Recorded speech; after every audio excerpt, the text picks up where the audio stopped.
Marvel's WandaVision is a big hit on Disney Plus and the highest rated MCU production ever, which honestly can only mean one of two things. Either we've all been starved for Marvel content, or Disney's been spending way too much on fight scenes. Apparently what people really want to watch is the Avengers picking out baby furniture.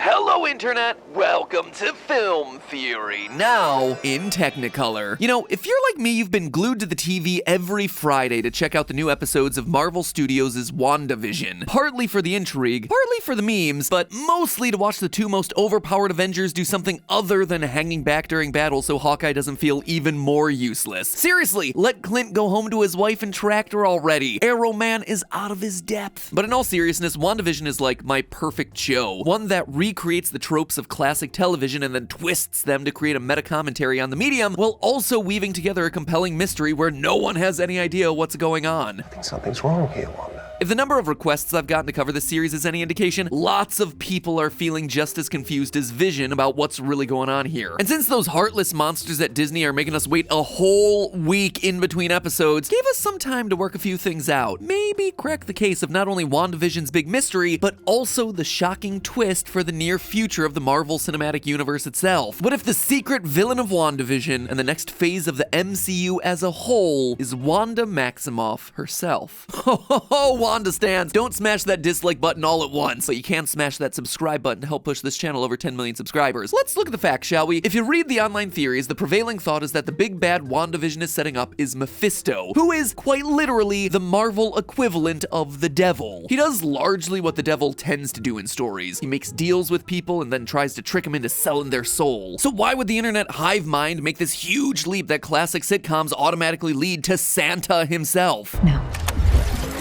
So why would the internet hive mind make this huge leap that classic sitcoms automatically lead to Satan himself? Well, lots of small things, really. First, there's Wanda's neighbor, who's always wearing a brooch and is dressed in a witch costume in the trailer. Her name is Agnes, very close to Agatha Harkness, a character from the comics who also always wears a brooch and is a witch, and just so happens to be a servant of Mephisto. Add to that the fact that she says this— The devil's in the details, Bev. That's not the only place he is. which is more than a little suspicious. During that episode's fake commercial break, take a look at the back of the toaster. If you flip the image vertically, it says 666, a number commonly associated with the devil. And even outside of WandaVision, we see the devil starting to appear in other corners of the MCU. In the trailer for the Disney Plus series Loki, we see a church of some kind with a stained glass window that clearly depicts the Dark Lord of all things. Now that one is super weird, and considering how Marvel's release calendar is looking, the only places it really makes sense for the devil to be introduced is either in Loki or, you guessed it, WandaVision. So there you have it. Mephisto is the main villain of WandaVision, and moving forward will be the big bad of Phase 5. But hey, that's just a theory. A film! No.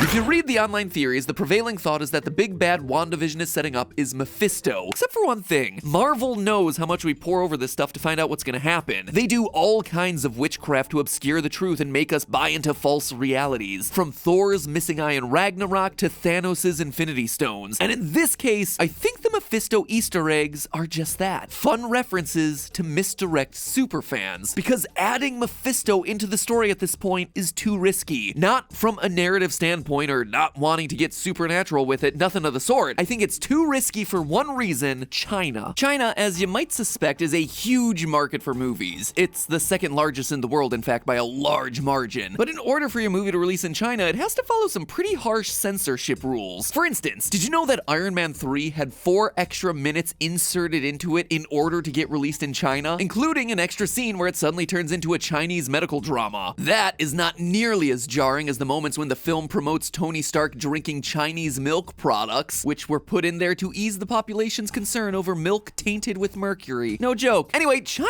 tends not to release any movies that are critical of the country's past or current political regime, and along with that is a ban on ghosts or things of a supernatural nature. For instance, this ban resulted in the censorship of the controversial film Babe, Pig in the City, because the censor had a policy against talking animals. La la la. Granted, Marvel has certainly had its fair share of lucky luck with the Chinese censor board in the past. Endgame got a pass, despite Back to the Future being censored for its use of time travel. But Disney has recently run into issues with China after the release of Mulan, and Disney Plus is still struggling to release in the country. So storylines that heavily feature the Lord of the HE double hockey sticks dimension would probably be a risk that they're not willing to take right now. Besides, the more interesting narrative here, and the one that all the clues are pointing to, is that the real villain of WandaVision and the thing that'll kick off the entirety of Phase 5 is Wanda herself as she rips holes into the multiverse either out of anger or grief. Don't believe me? It's easy to forget at this point, but she started as a villain in Avengers Age of Ultron, where she and her twin brother Pedro were super-powered henchmen for Hydra. And since then, she has been through a lot. As a child, she was present when her parents were killed by a Stark Industry mortar shell. If that wasn't bad enough, she was then trapped for days next to a second undetonated Stark bomb. We were trapped for 2 days. Every effort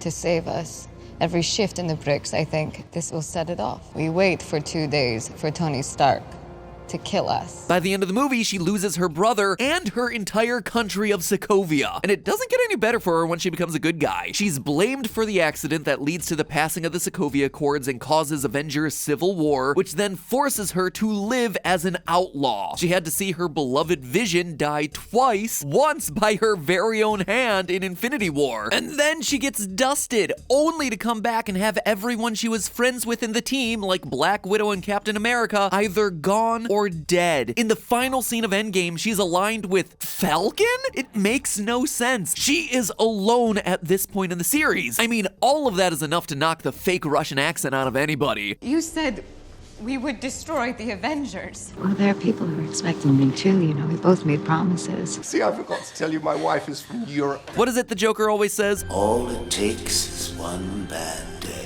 Well, Wanda has had bad decades. So Wanda is definitely in a fragile state when we last see her in Endgame. But Wanda's inner struggle between good and evil isn't just evident in the MCU, it's inspired directly from her origins in the Marvel comics. There, she and her brother Quicksilver were founding members of the OG X-Men villains, the Brotherhood of Evil Mutants. And you know they're the bad guys because they put it in their name. The Brotherhood was a family business. Their leader, Magneto, yeah, that Magneto, was Wanda and Pietro's dad. The Maximoff twins didn't turn to the side of good until they joined the Avengers in Avengers number 16, and while they've mostly been heroes ever since, there has been some back and forth in comics like Avengers 53 and X-Men 45. Now, obviously the MCU doesn't follow the comics to the letter, so why does any of this matter? Well, because they very often go back to the comics for inspiration. And while WandaVision is indeed an original story, it seems to be taking its cues from 3 specific Marvel storylines: the Vision and the Scarlet Witch limited series, Avengers Disassembled, bet you can figure out how that one goes, and House of M, all of which tell very different but connected stories with one big thing in common. They all had dark plot twists involving reality not being what it seems, and Wanda being the cause of it. At first glance, Vision and the Scarlet Witch seems to be the most similar to WandaVision, in that it's a fun sort of Marvel story mostly about the characters trying to live normal lives in the suburbs, including Wanda using her Scarlet Witch powers to conceive her twin sons, Tommy and Billy. Sound familiar? Tommy? Yes, Tommy. There's another baby coming! Even though this quirky 80s miniseries is a mostly happy story, it gets an unexpectedly dark conclusion in the pages of West Coast Avengers a few years later, when it's revealed that Billy and Tommy didn't actually exist. No, really. In a twist worthy of a mid-tier M. Night Shyamalan movie, it turns out Billy and Tommy are illusions that Wanda willed into existence from her own subconscious without ever realizing it. I know, right? How would that work? You know how in the movies they never really explain what Wanda's powers are and they don't really make a whole lot of sense? Well, in the comics, they do explain them and they still don't make sense. Why was she up there all this time? The simple version is that she can alter probability and the nature of reality itself. So basically, she's not so much throwing cars at your face as she is creating a new reality wherein cars are now on top of your face. Anyway, the whole make-believe baby thing was arranged by Mephisto and a guy named Master Pandemonium, whose name sounds a lot like the opening band for a Megadeth concert, and who, it's worth noting, literally had babies for hands. Yeah, I know. Anyway, as you can imagine, finding out your entire reality and your children was a lie created in your own subconscious is gonna be kinda traumatic. So every memory that was related to Tommy and Billy gets erased from Wanda's memory, never to be mentioned again. But then, 20 years later, in the massive end of an era reboot event, Avengers Disassembled, Marvel decides, hey, remember that time you thought you had twins but you didn't because Satan would be as good of a reason as any for the Scarlet Witch to lose her mind so hard she nearly destroys the Avengers. In Disassembled, the Avengers are systematically destroyed by a series of disasters, betrayals, personal failings, and reappearances by some of their worst enemies, nearly all of which turn out to be illusions or psychic manipulations caused by the Scarlet Witch's reality-changing powers. The whole thing forces them to get a new clubhouse, let Wolverine join the crew, and ultimately reboot the issue numbering. So it was mostly an excuse to shake up the lineup and redecorate, but it was a huge deal in terms of redefining Wanda as one of the most powerful characters in the Marvel Comics universe. After that came House of M, which gave her powers yet another frightening dimension. Literally, when it's revealed that Wanda can do more than just change her own reality, she can create an entirely new one. In House of M, she traps the entire Marvel universe in an alternate version of itself where her brother is alive again, and everyone who is still mad at her from the last thing, so, you know, like a lot of people, would hopefully forget reality because they suddenly had new lives based on their greatest wishes coming true. Spoiler alert, doesn't work. Not a great plan. Leading to her iconic line, "No more mutants," where she erases all mutant powers from existence, more or less. It's a bit of an oversimplification, but that's the broad strokes. So already I bet you could start seeing a lot of parallels here. A storyline about Wanda and Vision living a perfect suburban life and having 2 kids under mysterious circumstances. Getting some big Vision and Scarlet Witch vibes there. Her rewinding the show to rewrite how events proceed when she doesn't like the direction things are going. No. It shows that she has control over this world. Her getting mad and yeeting people out of sitcom land when things just become a bit too real. It tells us that she has created, intentionally or otherwise, an alternate reality inside of this bubble. A perfect world where she can exist alongside her dead robot lover and her make-believe children. Is that why the other characters are so afraid of her? Are they prisoners trapped inside of WandaVision's alternate reality the same way that the entire Marvel universe was trapped in the House of M reality? Hey, future Matpat jumping in here. Who knew episode 4 would reveal quite so much? Kinda sucks when your episodes take 2 weeks to produce. Means that you're working with 3 weeks worth of information when episode 4 is also there. So you just kinda gotta cross your fingers and hope it doesn't blow too many things up. Anyway, this last point actually seems to be confirmed in this latest episode. We see them go through person by person, showing that the cast of the show are townsfolk that are trapped in this reality. All except for one notable exception who goes unnamed. There was no mention of Agnes.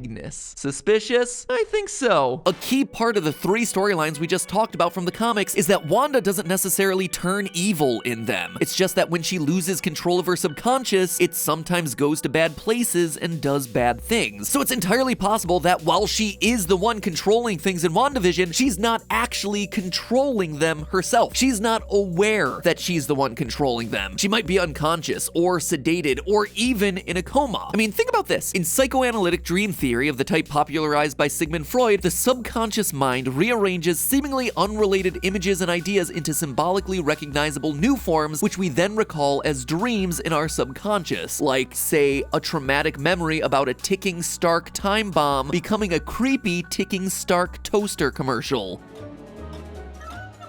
Top and bottom heating elements can handle anything. The all-new Toastmate 2000. By Stark Industries. Hear that suspicious ticking of the toaster? Listen again. Top and bottom heating elements can handle anything. And that ominous flashing light? That, my friends, is no toaster. That is the ticking time bomb of childhood trauma. We wait for 2 days for Tony Stark to kill us.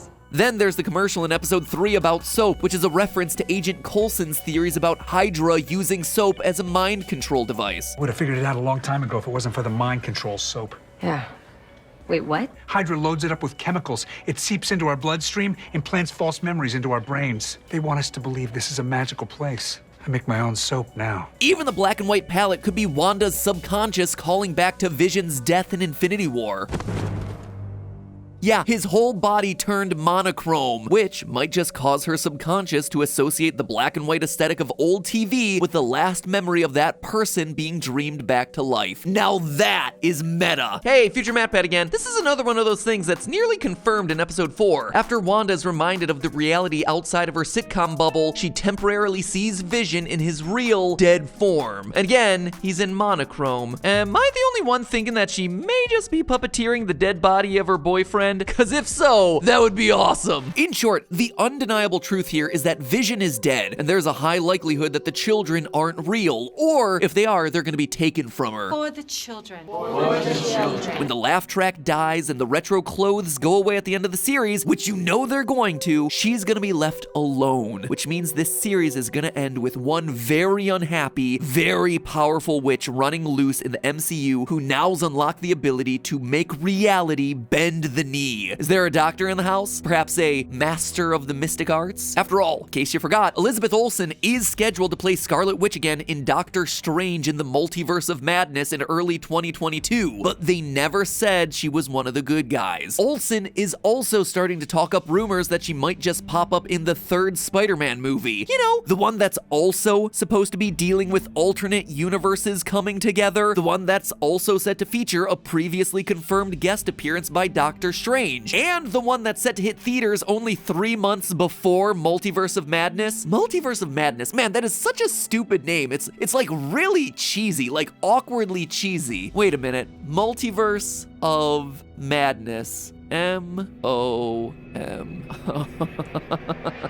If you ask me, it looks like Marvel's newest mom is likely to end WandaVision ripping open reality in an attempt to reclaim her happiness, and maybe even her kids, with the rest of Phase 5 needing to sort it all out. And by the end, Disney gets to keep who they like, they get to lose who they don't, and they get an excuse to introduce the X-Men without breaking the established continuity of all the movies that came before. No more mutants? More like bring on the mutants. All it takes is for mom to go a little bit mad. But wait, future Matpat here to chime in one final time. All of this would actually be a pretty bad look for Disney. Their first female hero, Black Widow, is like the first major character to get killed off in these movies, and then their second one turns evil because babies. It's not a good look for them. And rewatching these episodes with number 4 now in consideration, I think we're actually gonna have ourselves a scapegoat. I do think everything that I said in today's theory is still gonna wind up being true, but I think that there's one final layer to all of this, that someone is actually going to be revealed to be using Wanda throughout this whole thing, kind of like Mephisto in the comics, and the hexagons are the things to prove it. If you were paying attention to the first 3 episodes, you saw hexagons everywhere throughout the series, but episode 4 really just explicitly called it out, outright making question number 1, why hexagons? And while sure, the Mind Stone was technically a hexagon, the real Easter egg that solves this is right here. Episode 4, 5 minutes and 40 seconds. The new director of S.W.O.R.D has his diplomas on the wall in a strange hexagon pattern that matches Wanda's reality bubble. Every other hexagon has been created within Wanda's reality, but this one is in the actual world with no other reason of being put there except to act as a clue to us, the viewer. I mean, why spend so much time at S.W.O.R.D headquarters? Why introduce this new character? My guess is that Wanda has been to this office and that the hexagons might be her subconscious reacting to a memory of being in that director's room. Another hint comes from the difference between the comic S.W.O.R.D organization that we see hinted throughout various symbols in the series and the MCU S.W.O.R.D. You see, both titles are backronyms, but while the comic S.W.O.R.D is named Sentient World Observation and Response Department, the S.W.O.R.D in the MCU is ominously named Sentient Weapon Observation and Response Division. This title indicates that rather than dealing with intergalactic threats, the MCU S.W.O.R.D is interested in sentient weapons and how to deal with them. Human weapons that have gone out of control, weapons like Wanda. We even have this out of place line shoved in there. It also says observation and response locks on that door, not creation. This line is meant to clue us in that these people have made weapons in the past, and it looks like the director might be in the process of doing it again. Because consider this, if Wanda's kids are in fact real, if this whole simulation is somehow orchestrated by S.W.O.R.D for the children and they're taken from her, we have ourselves truly the first characters actually born with superpowers in this universe. They would be the first ever mutants. But hey, that's just a theory. A film theory. And hey there, all you hepcats. Yes, you watching this video. Have you considered smacking that subscribe button? It's the swellest thing that'll keep you smartest on the block. Or if you want another theory about Phase 5 of the MCU, watch out how Thor might be the one to turn evil in the cosmic universe. Until next time, theorists.